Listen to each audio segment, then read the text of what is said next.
की नजदीकियों से समझ में आने लगा है। आगे बढ़ते हैं, बहुत बहुत शुक्रिया करेंगे दोनों मेहमानों का। आगे बढ़ते हैं और बात करते हैं सीरिया से जुड़ी हुई खबर की। जी हां, खबर सीरिया से जुड़ी हुई है और वो है डोनाल्ड ट्रंप के एक्शन की। डोनाल्ड ट्रंप ने क्या एक्शन किया, आपको बता दें कि डोनाल्ड ट्रंप ने ताबड़तोड़ एक्शन किया है और इस ताबड़तोड़ एक्शन में सीरिया के बाद अमेरिका ने सोमालिया पर एयर स्ट्राइक की है।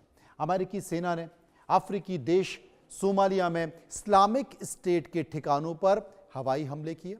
अमेरिकी राष्ट्रपति डोनाल्ड ट्रंप ने सोशल मीडिया, जी हां, सोशल मीडिया प्लेटफॉर्म पर इसकी जानकारी दी है।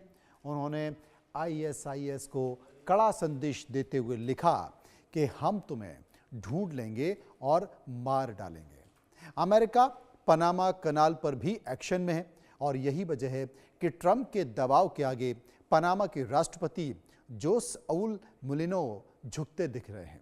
राष्ट्रपति जोस राउल मुलिनो ने कहा है कि उनका देश चीन की महत्वाकांक्षी योजना बेल्ट एंड रोड को रिन्यू नहीं करेगा। पनामा 2017 में चीन की इस योजना से जुड़ा था, लेकिन अब पनामा के राष्ट्रपति के इस ऐलान के बाद यह साफ हो गया है कि पनामा जल्द ही चीन की इस योजना से बाहर निकलने जा रहा है। और इसके पहले अमेरिका के विदेश मंत्री मार्को रूबियो ने पनामा के राष्ट्रपति मुलिनो से कहा था कि पनामा पर चीन के कब्जे की वजह से अमेरिका को अपने अधिकारों की सुरक्षा करनी पड़ेगी। चीनी कंपनियों ने नहर के पास बंदरगाह, रसद और बुनियादी ढांचे में भारी निवेश किया है, जिससे अमेरिका में चिंता बढ़ गई है। गौर करने वाली बात यह है कि हांगकांग स्थित हसिचन वाम्पाओ नहर के दोनों छोर पर प्रमुख बंदरगाहों का संचालन करती है। ट्रंप का यह कहना है कि नहर से संबंधित प्रोजेक्ट में चीनी निवेश अमेरिकी हितों को नुकसान पहुंचा सकता है। उन्हें डर है कि किसी तरह के संघर्ष की स्थिति में चीन नहर का संचालन रोक सकता है और अमेरिकी सैन्य या फिर आर्थिक क्षमताओं को नुकसान पहुंच सकता है।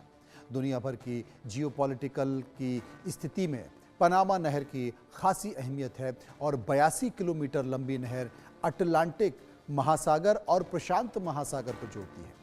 कहा यह जाता है कि दुनिया भर का 6% समुद्री व्यापार इसी नहर से होता है और अमेरिका के लिए इस नहर का बहुत महत्व है।